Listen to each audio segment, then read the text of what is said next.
Soy adventista del 7 día, pero en mi humilde opinión, el 24 y 25 de diciembre solo es una tradición, y en la iglesia no debemos meter arbolitos de Navidad. Luchemos por ser seguidores de Jesús, no mezclar nada con las tradiciones porque daremos cuentas. Amén, totalmente de acuerdo. No está el pastor invitando a celebrar la llamada Navidad, es aprovechar esa fecha, aparte de ser bondadosos con el necesitado, aprovechar las reuniones con la familia, disfrutar el reencuentro y hablarles también de Jesús, si hay algún inconverso con alguna reflexión que lo acerca a nuestro Señor. Algo que no había oído del robo de símbolos, siempre el enemigo querido semejarse al Altísimo, y nada que ver la luz con las tinieblas, ni el aceite con el agua. Bendiciones, pastor, en gran manera. Purificar el santuario quedaba completamente puro y el pueblo también quedaba puro. Los que no simpatizaban eran cortados del medio del pueblo. Cuando terminaba el día de expiación, la puerta se cerraba. Una vez que terminaba el día de expiación, ya los que estaban en un lado y en el otro lado, su caso estaba decidido para siempre. Así que ahora lo que queremos hablar es el cierre de la intercesión, cuando concluye el día de expiación y ya no hay más oportunidad, porque el santuario ha sido purificado. Ya no se pueden introducir pecados en el santuario, porque Jesús se ha quitado sus vestiduras sumos sacerdotales y se ha vestido como Rey de Reyes y Señor de Señores. Vamos a Apocalipsis 15 y el versículo 5 al 8, a donde se describe el momento cuando se cierra el día de expiación y ya todo caso está decidido. Dice, y lo hemos leído antes: después de esta cosa miré, y aquí fue abierto en el cielo el templo del tabernáculo del testimonio. El templo del tabernáculo es el lugar santísimo. El tabernáculo es la carpa. El templo del tabernáculo es el lugar santísimo de la carpa. Luego dice, y del templo salieron los 7 ángeles que tenían las 7 plagas. Noten que aquí no se abre el santuario para que la gente entre por fe. Se abre el lugar santísimo para que los ángeles con las plagas salgan, porque la puerta de la gracia se ha cerrado. Así que dice, y del templo salieron los 7 ángeles que tenían las 7 plagas, vestidos de lino limpio y resplandeciente, y ceñidos alrededor del pecho con cintos de oro. Y uno de los 4 seres vivientes dio a los 7 ángeles 7 copas de oro, llenas de la ira de Dios, que vive por los siglos de los siglos. Es decir, los 7 ángeles ahora van a derramar la ira de Dios sobre el mundo, sin mezcla de misericordia, porque se ha cerrado la puerta de la gracia. Y luego dice en el versículo 8, y el templo se llenó de humo por la gloria de Dios y por su poder, y nadie podía entrar en el templo, nadie podía entrar al lugar santísimo, ya no personalmente, sino por fe, hasta que se hubiesen cumplido las 7 plagas de los 7 ángeles.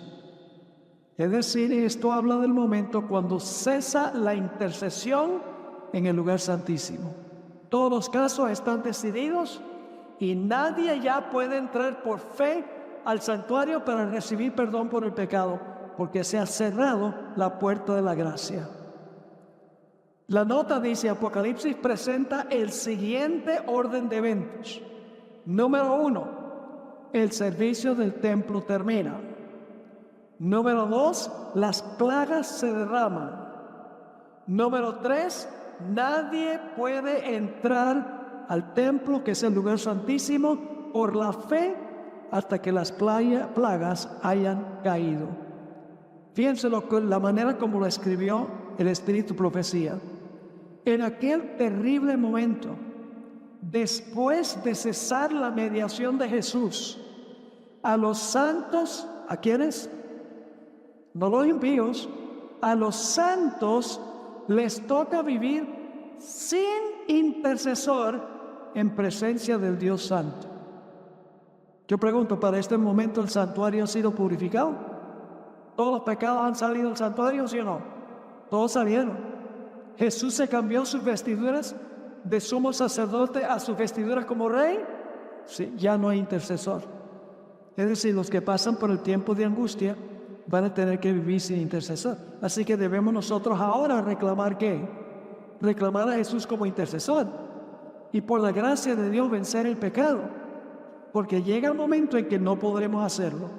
Así que dice, en aquel terrible momento, después de cesar la mediación de Jesús, a los santos les toca vivir sin intercesor en presencia del Dios Santo.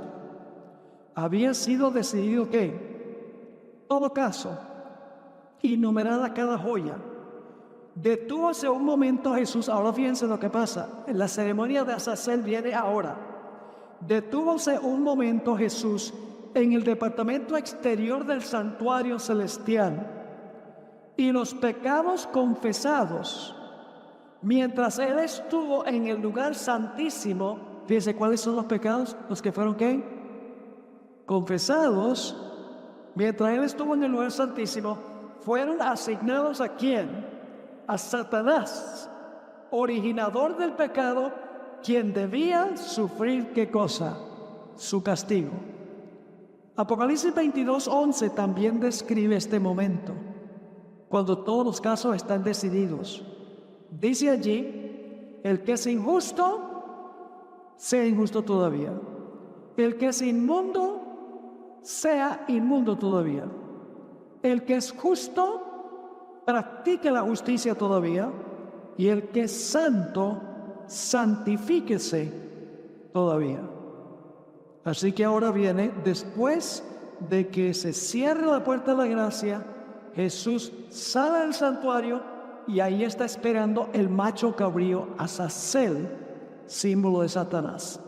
Y ahora viene la ceremonia que describe Levítico 16, 20 al 22, al pie de la página 221. Dice que el sumo sacerdote coloca las dos manos sobre la cabeza del macho cabrío. Antes de eso era una mano, ahora son dos manos. Vamos a leerlo. Dice, cuando hubiere acabado de expiar el santuario. Yo pregunto, ¿el macho cabrío Azazel expía el pecado? No, porque cuando se hace la ceremonia de Azazel, ya la expiación del santuario ha sido hecha. Porque dice, cuando hubiere acabado de expiar el santuario y el tabernáculo de reunión y el altar, hará traer al macho cabrío vivo. Y pondrá a Aarón sus dos manos sobre la cabeza del macho cabrío vivo. Y confesará sobre él, fíjense plural ahora, todas las iniquidades de los hijos de Israel, todas sus rebeliones, todos sus pecados, poniéndolos así sobre la cabeza del macho cabrío. Se está transfiriendo la responsabilidad de todos los pecados confesados que entraron al santuario sobre el originador y perpetuador del pecado, claramente. Y luego dice, y lo enviará ¿a dónde?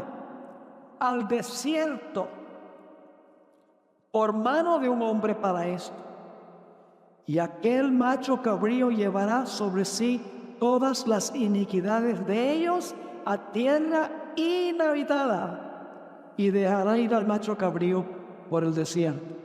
Dos características: en primer lugar, es llevado al desierto, y en segundo lugar, en el desierto no hay habitantes. Crucial. Elena White describió este momento en una colección que se llama la colección Spalding Magan, página 2. Escribió lo siguiente: entonces vi que la obra de Jesús en el santuario pronto terminará. Y después que se termine su trabajo, Él vendrá a la puerta del primer apartamento y confesará los pecados de Israel sobre la cabeza del macho cabrío. Luego, ¿qué va a hacer? Luego se pondrá las vestiduras de la venganza. Entonces vendrán, ¿qué cosa? Las plagas sobre los impíos. Y no vendrán hasta que Jesús se ponga esa vestimenta y tome su lugar sobre la gran nube blanca. Luego, mientras las plagas están cayendo, el macho cabrío es llevado lejos. Él hace una gran lucha para escapar, pero se sujeta con fuerza por la mano que lo guía. Si él efectuara su escape, Israel perdería sus vidas. Vi que llevaría tiempo llevar al macho cabrío a la tierra del olvido, después de que los pecados fuesen puestos en su cabeza, porque después de esto viene el tiempo de angustia, después de esto viene el milenio y después vienen los eventos después del milenio.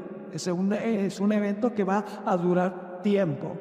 Ahora, ¿a dónde se cumple en Apocalipsis esta ceremonia de los pecados colocados sobre Azazel? ¿A dónde Apocalipsis menciona eso? Donde Satanás es exiliado a un planeta desierto donde no hay habitantes. En Apocalipsis 20. Nota lo que dice Apocalipsis 20 y los versículos 1 al 3. Vi a un ángel que descendía del cielo con la llave del abismo. ¿Sabe? Esa palabra abismo es muy interesante. Es la misma palabra que se usa en Génesis para describir el planeta en estado desordenado y vacío. Solo que en Génesis está en hebreo, mientras que aquí está en griego. Pero en la versión griega del Antiguo Testamento aparece la misma palabra abusos. Quiere decir que la palabra abusos en griego es equivalente a la palabra tehom en hebreo. Es decir, que cuando usa la palabra abismo, se está refiriendo a un planeta desordenado y vacío y sin luz, como al principio. Ahora fíjense lo que sigue diciendo. Vi a un ángel que descendía del cielo con la llave del abismo y una gran cadena en la mano, y prendió al dragón, la serpiente antigua, que es el diablo y Satanás, y lo ató por 1000 años. Y lo arrojó al abismo. Una vez más, planeta oscuro, desordenado y vacío. Y lo encerró y puso sus sellos sobre él para que no engañase más a las naciones. ¿Por qué no va a poder engañar más a las naciones durante el milenio? Porque no hay naciones que engañar. Todos están ¿qué? Muertos. Hasta que fuesen cumplidos 1000 años, y después de esto debe ser desatado un poco de tiempo. Yo pregunto entonces, ¿después del milenio va a haber naciones para engañar? Sí, el atar de Satanás tiene que ver con si están vivos o si están muertos sus seguidores. Si sus seguidores están muertos, está atado. Si sus seguidores están vivos, está desatado. Ahora, vamos a Jeremías el capítulo 4, a donde Jeremías vio la condición de la tierra durante los 1000 años. Aquí van a ver que la tierra va a volver a la condición en la cual se encontraba el planeta antes de la semana de la creación. Dice allí, vamos a leer primero de Isaías, el capítulo 24, el versículo 1, y luego los versículos 18 al 23. Está hablando aquí de la segunda venida.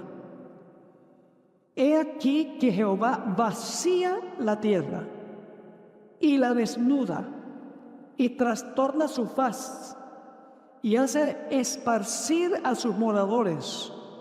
Y acontecerá que el que huyere de la voz del terror caerá en el foso, y el que saliere en el medio del foso será preso en la red. Porque de lo alto se abrirán ventanas y temblarán los cimientos de la tierra. Será quebrantada del todo la tierra, enteramente desmenuzada será la tierra. En gran manera será la tierra conmovida. Temblará la tierra como un ebrio y será removida como una choza, y se agravará sobre ella su pecado y caerá y nunca más se levantará. Y luego dice, acontecerá en aquel día. Aquí viene una referencia al milenio en el Antiguo Testamento. Dice, acontecerá en aquel día que Jehová castigará al ejército de los cielos en lo alto. ¿Cuál es el ejército en los cielos en lo alto? Satanás y sus ángeles. Dice que lo va a castigar. ¿Y a quiénes va a castigar? A los reyes de la tierra sobre la tierra.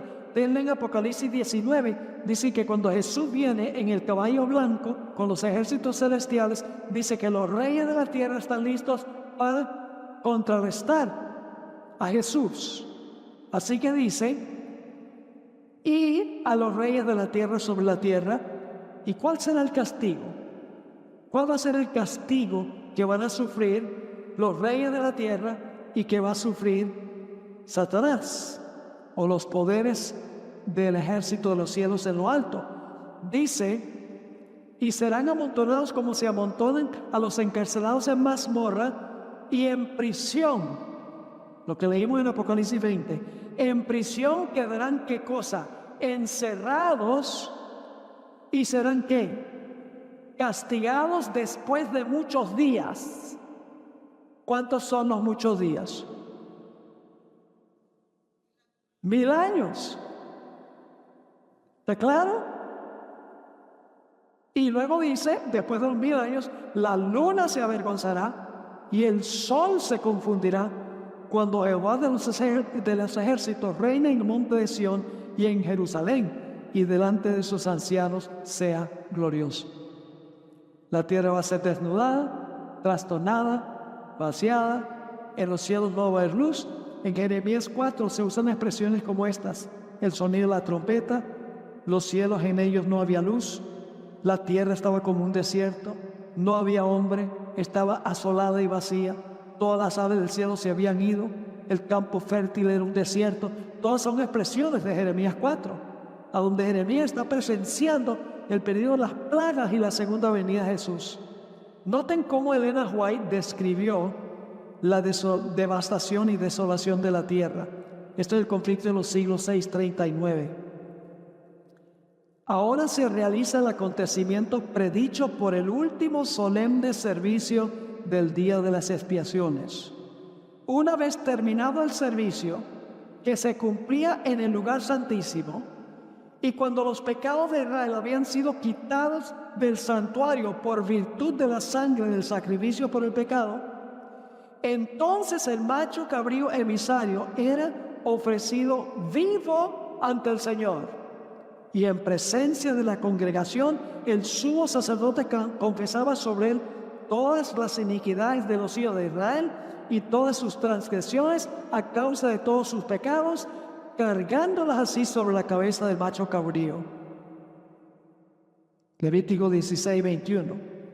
Y luego entonces la hermana White dice cómo se aplica eso al final de la historia, porque acaba de describir qué pasaba en el Antiguo Testamento. Ahora va a describir cuál es el equivalente.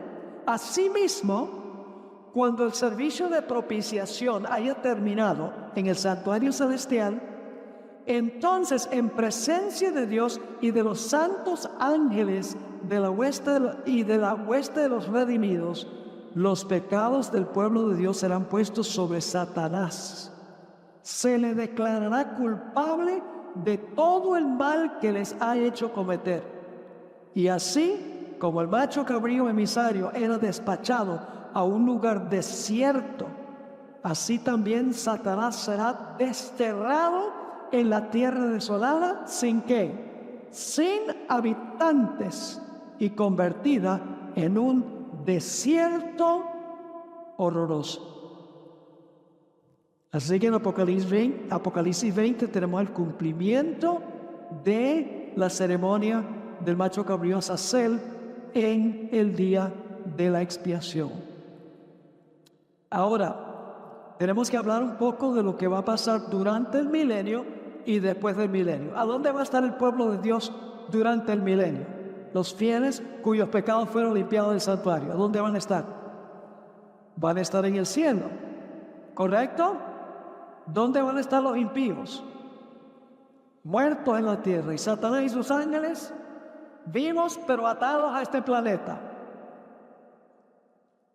Pueden pensar de otra ocasión cuando Dios obligó a Satanás a quedarse aquí durante el diluvio.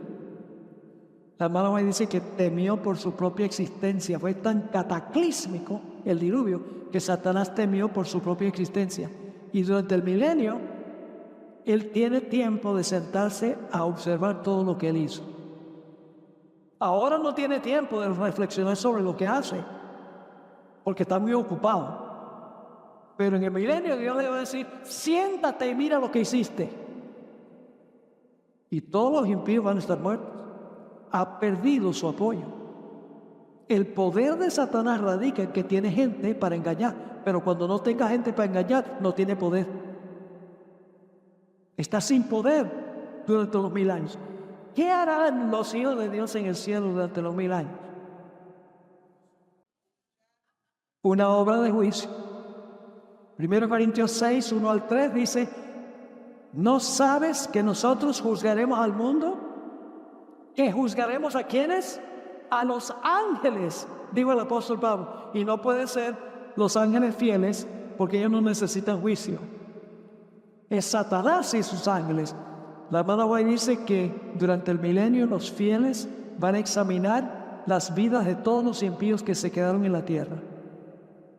Y van a examinar todo el registro de la historia de Satanás. Y van a pronunciar la sentencia de muerte sobre ellos y la longitud del castigo que van a sufrir.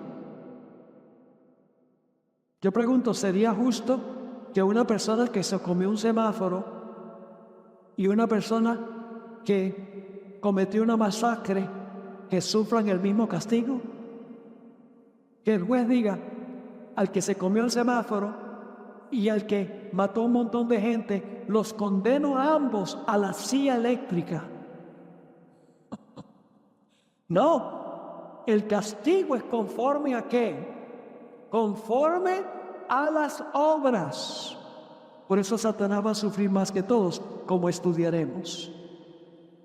Durante el milenio Dios mostrará por qué razón personas que esperábamos que iban a estar ahí no están.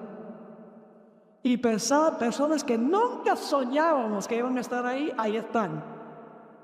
Podremos ver los registros. Dios no va a dejar ningún cabo sin atar. No va a dejar ninguna duda en el universo. Fíjense que en el juicio antes de la segunda venida, Dios convence a los seres celestiales de que Él tiene derecho de llevarse a los fieles al cielo. Durante el milenio, Dios convence a los fieles que Dios fue justo en dejar a los que se quedaron. Y después del milenio, Dios le va a mostrar a los impíos y a Satanás y sus ángeles por qué se perdieron. Y todos van a decir que Dios obró justamente en cada caso. No se equivocó en nada. Cuando después del milenio Dios muestra en esa visión panorámica toda la historia del mundo, cómo los impíos, a dónde escogieron el camino equivocado. Después que ellos ven todo el panorama, los impíos tienen que arrodillarse, toda rodilla se doblará y toda lengua confesará que Dios obró justamente. Y solo en ese momento puede destruir Dios a los pecadores y el pecado, porque ellos han admitido que Dios tiene razón y que Satanás es el canalla.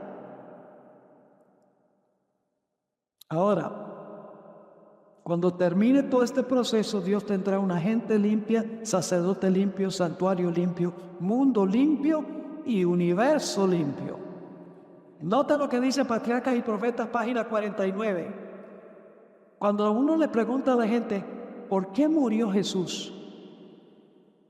Dice, para salvarme a mí. Sí, eso también, pero esa no es la razón principal.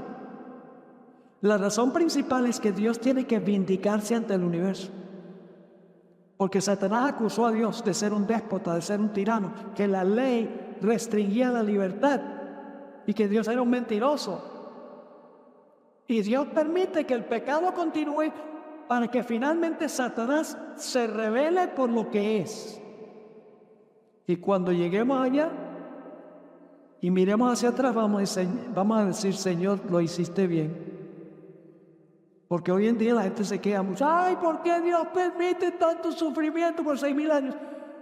No podemos explicarlo plenamente, pero cuando lleguemos allá y Dios nos muestre la razón, vamos a decir, gracias Señor por haberlo hecho a tu manera.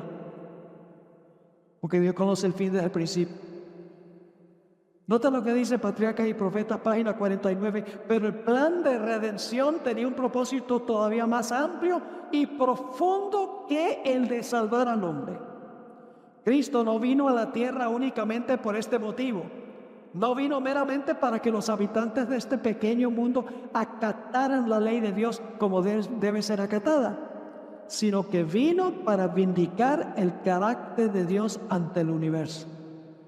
A este resultado de su gran sacrificio, a su influencia sobre los seres de otros mundos, así como sobre el hombre, se refirió el Salvador cuando poco antes de su crucifixión dijo: ahora es el juicio de este mundo, ahora el príncipe de este mundo será echado fuera. Y yo, cuando sea levantado en la tierra, a todos atraeré a mí mismo. Ahora escuchen bien, el acto de Cristo de morir por la salvación del hombre no solo haría accesible el cielo para los hombres, sino que ante todo el universo justificaría a Dios y a su Hijo en su trato con la rebelión de Satanás. Demostraría la perpetuidad de la ley de Dios y revelaría la naturaleza y las consecuencias del pecado. Ahora, algunas personas dicen: bueno, ambos machos cabríos representan a Jesús. Eso dicen muchos protestantes. Pero no puede ser. Noten las razones. En primer lugar, el texto dice claramente que son opuestos. Uno es para Jehová y el otro para Azazel. Los dos no son para Jehová. Dice ahí en Levítico 16, 7 y 8: después tomará los dos machos cabríos y los presentará delante de Jehová a la puerta del tabernáculo de reunión, y echará suertes a Aarón sobre los dos machos cabríos, una suerte por Jehová y la otra suerte por Azazel. Son opuestos. En segundo lugar, el macho cabrío no puede representar a Jesús, el macho cabrío Azazel, porque los pecados en realidad fueron colocados sobre Jesús, entraron al santuario y el santuario ya había sido limpiado del pecado. Es decir, la sangre del macho cabrío de Jehová limpió los pecados del pueblo de Dios del santuario. El santuario ya había sido limpiado por la sangre del macho cabrío de Jehová cuando tuvo lugar la ceremonia del chivo expiatorio. Porque dice: cuando hubiere acabado de expiar el santuario y el tabernáculo de reunión y el altar, hará traer el macho cabrío vivo. Así que la ceremonia del macho cabrío vivo nada tiene que ver con expiar el pecado. Número 3. El macho cabrío no era sacrificado. Era enviado al desierto. Mientras que Jesús fue sacrificado. En cuarto lugar, en el calendario del Mesías no cuadra. ¿Cuándo son colocados los pecados sobre el macho cabrío? Ya cuando se cierra la puerta de la gracia. ¿Cuándo fueron colocados los pecados sobre Jesús? Cuando murió en la cruz. ¿O será que Jesús va a cargar los pecados al final de la historia, después de que cierre la puerta de la gracia? No, no tiene ningún sentido. Número 5. Los pecados le eran impuestos al macho cabrío, mientras que Jesús voluntariamente tomó los pecados sobre sí. Número 6. Los mismos judíos dicen que Azazel representa a Satanás, y ellos deben saber, porque ellos tienen el Pentateuco, los 5 libros de Moisés. Y finalmente, el libro de Apocalipsis demuestra claramente que Azazel es Satanás. Fíjense, vamos a repasar aquí. Vamos a repasar la secuencia de eventos en Apocalipsis. En primer lugar, y esto es un repaso de lo que estudiamos antes, Jesús sube al cielo después de derramar su sangre, ¿correcto? Después de morir y resucitar, asciende al cielo. Durante el periodo de las iglesias, ¿dónde está Jesús? Entre los candeleros. Durante los sellos, ¿dónde está? En la mesa de los panes. Durante las trompetas, ¿dónde está? En el altar de incienso. Luego se mueve a Jesús, ¿a dónde? Al lugar santísimo, Apocalipsis 11, 19. Y luego en Apocalipsis 14 se anuncia que ha llegado la hora de ¿qué? Se ha llegado la hora del juicio. Y en Apocalipsis 14 al 20, el mundo está dividido en 2 grupos porque el juicio ha terminado. Está la mies y está las uvas. Todas decisiones han sido tomadas. Luego, en Apocalipsis 15, 5 al 8, se cierra el servicio del santuario, como vimos. Luego, en Apocalipsis 16 al 18, viene la gran tribulación. Luego, en Apocalipsis 19, 11, Jesús viene en el caballo blanco para librar a su pueblo. Y luego, en Apocalipsis 20, tenemos la ceremonia del chivo expiatorio. ¿Tiene sentido? Esa es la secuencia de Apocalipsis. Y luego en Apocalipsis 21 y 22, el gran conflicto ha terminado y Dios hace un cielo nuevo y una tierra nueva. Esa es la secuencia de Apocalipsis. Claramente, el chivo expiatorio es Satanás, según Apocalipsis, el capítulo 20. Ahora, ¿recuerdan que les mencioné que los impíos que no simpatizaban con la obra de Cristo en el santuario iban a ser cortados? Que eso significaba que iban a ser excluidos como miembros del pueblo de Dios. Vamos a leer algunos versículos que hablan sobre esa expresión, cortados. Levítico 23, 29 y 30. Levítico 23 y el versículo 29 y el versículo 30. Porque toda persona, note que es individual, que no se afligiere en este mismo día, será que cortada de su pueblo. Pero no solo cortada. Aquí hay una insinuación de que los impíos van a ser destruidos. Porque dice que cualquier persona que hiciere trabajo alguno en este día, yo que destruiré a la tal persona de entre su pueblo. Noten lo que dice en el Salmo 109, 14 y 15. Está hablando aquí de la apostasía de Judas. Y dice, venga en memoria ante Jehová la maldad de sus padres, y el pecado de su madre no sea borrado. Estén siempre delante de Jehová, y él corte de la tierra su memoria. ¿Qué significa eso? Corte su memoria. Para siempre dejarán de ¿qué? De ser. Y no serán recordados. Levítico 24, el versículo 14 y el versículo 23, esto es muy importante, dice que los malvados eran destruidos fuera del campamento. ¿Dónde eran destruidos los impíos? Fuera del campamento. Yo pregunto, después del milenio, ¿a dónde están reunidos los impíos? Dice, circundaron el campamento de los santos. Y luego descendió fuego del cielo y los consumió. En Ezequiel 28, 18 y 19 y Malaquías 4, 1 al 3, los impíos son destruidos según sus obras. El día de expiación deja muy claro que la santidad y el pecado no pueden coexistir y no tienen nada en común.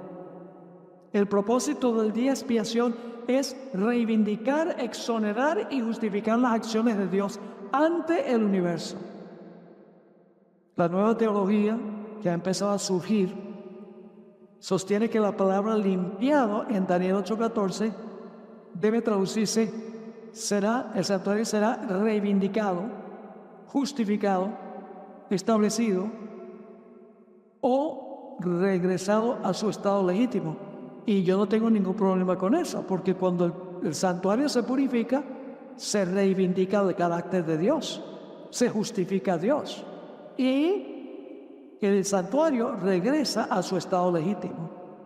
Pero en realidad, la mejor traducción de Daniel 8:14 es, el santuario será purificado.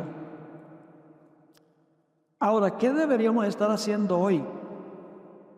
Esa es la pregunta clave, pero antes vamos a responder otra pregunta.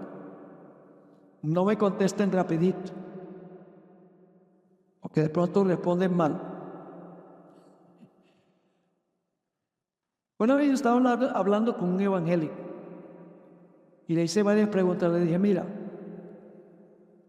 ¿qué muerte sufrió Jesús? Me miró y dijo, pues sufrió la muerte segunda. Interesante, la muerte segunda. Y le dije, ¿y qué es la muerte segunda? Separación eterna de Dios. Entonces le hice una tercera pregunta. Entonces, ¿por qué Cristo está en el cielo y no está separado de Dios? Quedó frío. Yo pregunto, ¿sufrió Jesús la segunda muerte? No. Jesús sintió la segunda muerte, pero no la sufrió. Mire, la iglesia adventista es la única iglesia en el mundo que puede explicar este asunto de que Jesús no sufrió la muerte segunda. Yo pregunto, ¿quién es el que finalmente va a sufrir la muerte segunda por todos los pecados que cometieron los fieles de Dios?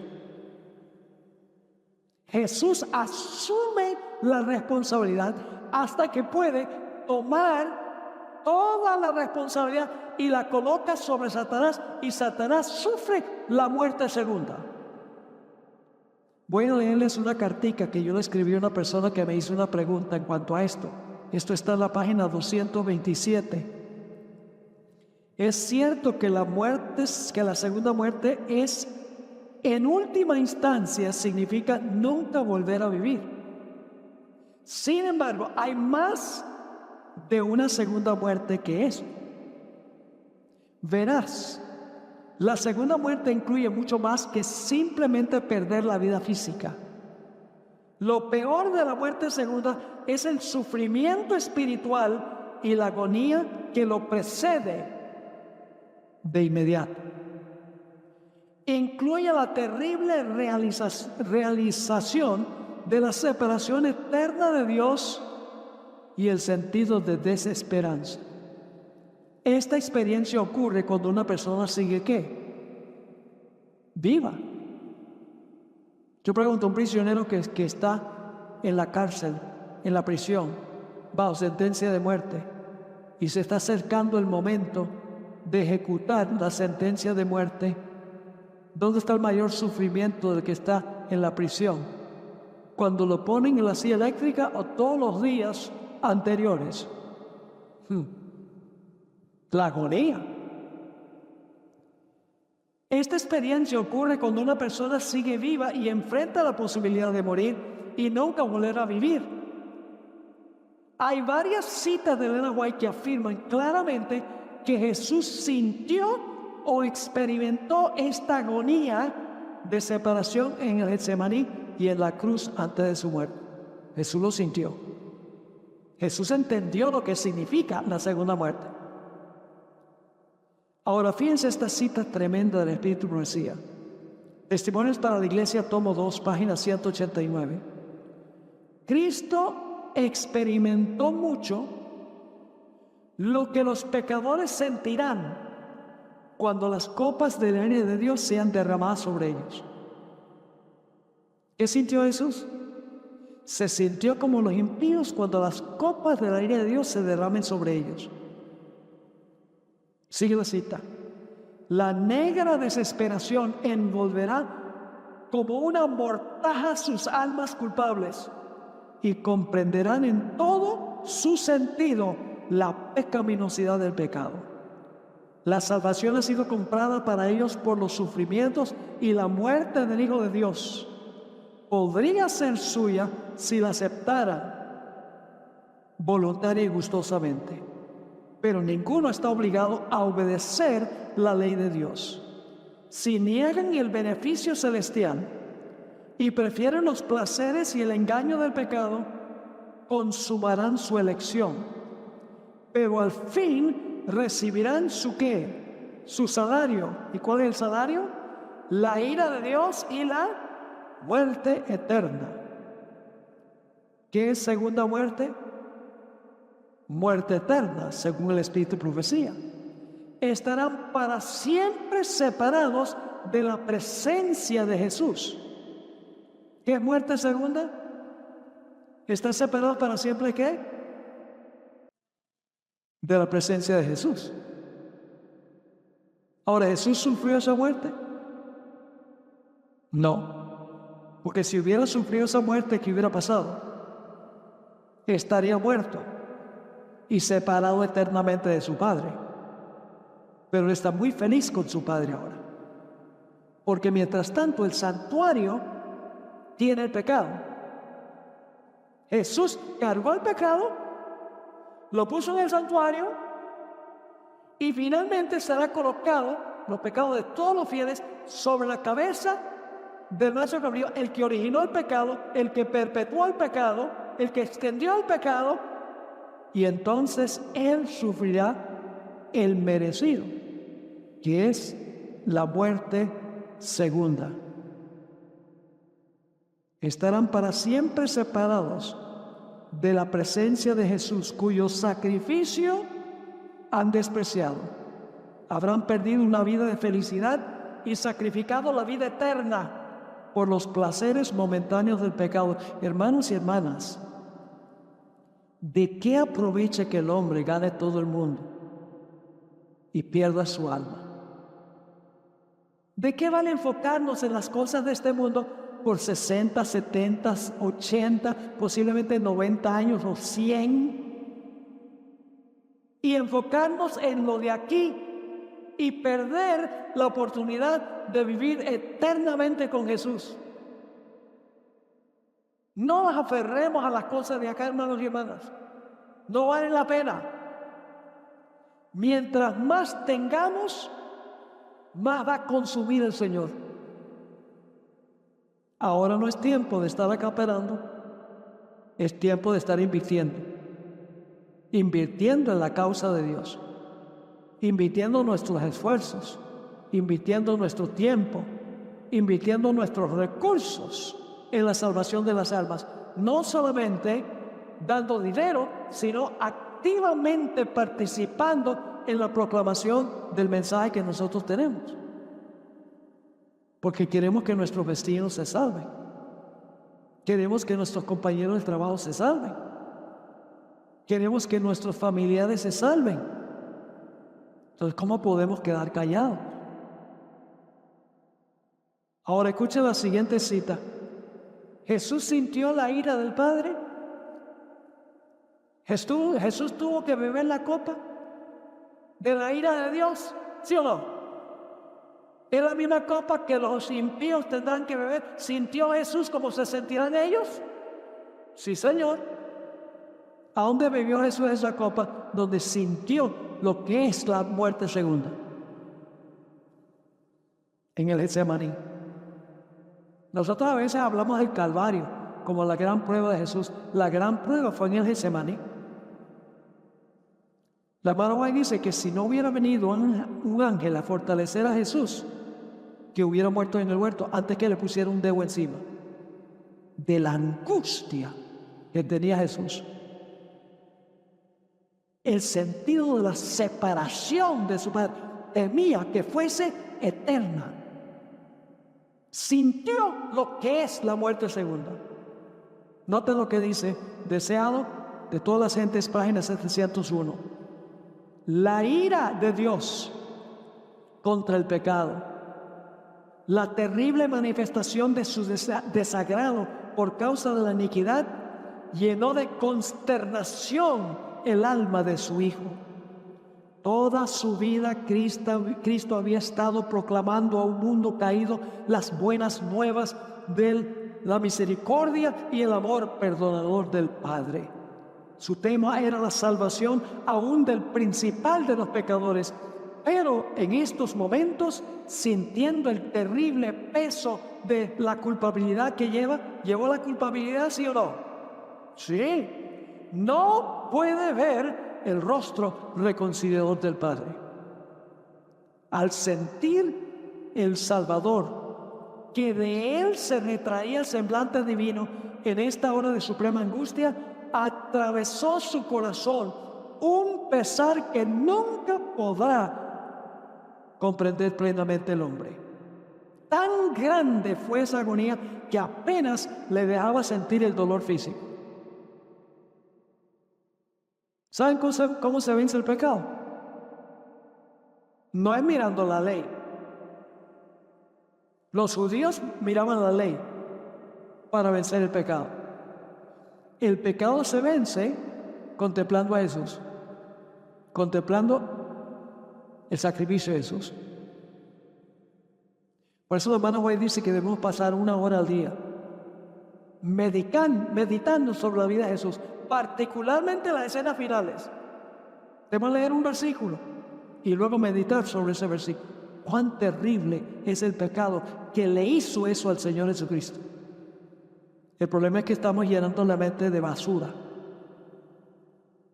Y entonces queremos saber cómo vamos a vencer el pecado. Somos lo que comemos físicamente y somos lo que vemos y oímos espiritualmente. A veces los jóvenes me dicen, ¿cómo puedo yo vencer el pecado, pastor? Entonces yo le digo, ¿qué estás viendo? ¿Qué estás escuchando? ¿A dónde estás yendo? Porque eso determina si vas a vencer o no. Lo que metemos en nuestra mente.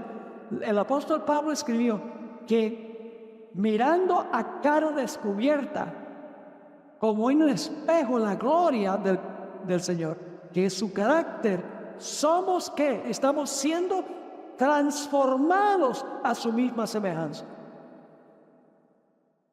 ¿Y saben que la palabra, saben qué palabra es en griego? La palabra cambiados. ¿Estamos siendo cambiados? Es la palabra griega metamorfoo. ¿De dónde viene esa palabra? ¿Qué palabra tenemos en español? ¿De dónde viene esa palabra? Metamorfosis. ¿Sabe lo que es una metamorfosis? Por muchos años yo coleccioné mariposas. Cuando era niño, en Venezuela, lindas mariposas había. Las coleccionaba. Las agregaba ahí a mi colección y las clasificaba. Lindas mariposas, preciosas. Pero yo descubrí que yo tuve el privilegio de analizar todo el proceso del desarrollo de una mariposa. Nace un gusano. La madre mariposa pone huevos, se rompe el huevo, sale un gusanito y el gusanito empieza a comer de las hojas del árbol y se vuelve un gusanote, pero igual es gusano. Y luego, después de cierto tiempo, dependiendo de la clase de mariposa, se adjunta a un árbol o a una pared y se encierra en una crisálida, en un capullo. El gusano. Después de unos días, el capullo empieza a moverse violentamente. Se rompe el cascarón de afuera. ¿Y dónde quedó el gusano? Sale una linda mariposa. Metamorfosis. Por la contemplación somos transformados. Lo que contemplamos determina, hermanos y hermanas, victoria o derrota sobre el pecado. Leamos un par de citas más antes de terminar. A pie de la página 228, con fieras tentaciones, Satanás torturaba el corazón de Jesús. El Salvador no podía ver a través de los portales de la tumba. La esperanza no le presentaba su salida del sepulcro como vencedor, ni le hablaba de la aceptación de su sacrificio por el Padre. Temía. Eso es un sentimiento interno. Ahora, la razón por la cual venció es porque él no se basó en lo que sentía, sino en las promesas de su Padre. Nosotros nos guiamos demasiado por los sentimientos. Ay, me siento mal hoy, el Señor no está conmigo. No dependamos sobre nuestras emociones y la forma que nos sentimos. Confiemos en las promesas de Dios. Había una dama que vino y me dice, pastor, yo tengo este pecado que cometí muchas veces y no siento que Dios me haya perdonado. Sigo recordando ese pecado. No siento que Dios me haya perdonado. Y yo le dije, ¿te arrepentiste y lo confesaste? Dice, sí. Entonces dice, ¿cuál es el problema? El perdón no tiene nada que ver con cómo te sientes. Dios dice, si confesamos nuestros pecados, Él es fiel y justo para perdonar nuestros pecados y limpiarnos de toda maldad. Créelo, no porque lo sientes, sino porque Dios lo dice. Por eso Jesús venció. Sintió que su padre lo había abandonado, pero sabía que no, porque su padre le había hecho una promesa. Por eso dijo, Padre, en tus manos encomiendo mi espíritu. Murió un vencedor. Sigue la cita. Escuchen esto. Temía que el pecado fuese tan ofensivo para Dios que su separación resultase eterna. Sintió la angustia que el pecador sentirá cuando la misericordia no interceda más por la raza culpable. ¿Sintió Jesús lo que es la muerte segunda? ¿Estuvo dispuesto de quedar eternamente separado del Padre para salvarnos a nosotros? Sí, porque no dependió de sus emociones, sino que dependió de las promesas de Dios. Sigue diciendo el sentido del pecado que atraía la ira del Padre sobre él como sustituto del hombre fue lo que hizo tan amarga la copa que bebía el Hijo de Dios y quebró su corazón. Óigame, cuando el soldado vino a donde estaba Jesús y lo encontró muerto, se sorprendió. ¿Cómo es que este hombre murió tan rápido? Jesús no murió de sus heridas. A Jesús se le quebró el corazón. Por eso, ¿qué pasó? Cuando le atravesaron la lanza, salió agua mezclada con sangre, que médicamente se dice que es que el corazón había reunido agua alrededor del corazón, que oprimió el corazón y se le paró el corazón. Hay otras citas aquí fenomenales. Vamos a leer la que se encuentra en la página 229, la última cita. Como sustituto y seguridad del hombre, la iniquidad de los hombres fue puesta sobre Cristo. Él fue considerado un ¿qué? Un transgresor, para poder redimirlos de la maldición de la ley. La culpa de cada descendiente de Adán, de todas las edades, estaba presionando su corazón. Hermanos y hermanas, si hoy en día la gente se suicida por el sentido de culpa de ellos, ¿pueden imaginarse lo que significa que Jesús haya tenido el sentido de culpa de todos los pecados que jamás se hayan cometido? Nunca podremos comprender eso. La culpa de cada descendiente de Adán, de todas las edades, estaba presionando su corazón. Y la ira de Dios y la terrible manifestación de su descontento por la iniquidad llenaron el alma de su Hijo con consternación. El retiro del rostro divino del Salvador en esta hora de angustia suprema le atravesó el corazón con un dolor que el hombre nunca puede comprender por completo. No podemos comprender aquello por lo cual pasó Jesús. Yo pregunto, ¿el Padre también sufrió? ¿Quién sufrió más, el Padre o el Hijo? Lo único que tenemos que hacer es mirar la historia de Abraham cuando llevó a Isaac para sacrificarlo. ¿Quién sufrió más? El Padre. Y sin embargo la Biblia nos dice, el que no escatimó a su propio Hijo, Romanos 8:32, sino que lo dio por nosotros, ¿cómo no nos dará a nosotros todas las cosas? Por medio de Él. Hermanos y hermanas, yo reitero que en este mundo no hay nada que valga la pena, sino las almas que necesitan a Jesús. Pero en términos de posesiones, de bienes materiales, todo eso va a desaparecer. No acaparemos, vuelvo a repetir. Vamos a las Sagradas Escrituras, vamos a estudiar la Biblia. Vamos a orar como nunca hemos orado. Y vamos a pedir el poder del Espíritu Santo para contarles a otros cuán maravilloso es Jesús. Asistamos regularmente a la iglesia. Ocupemos cualquier función para la cual nos elijan.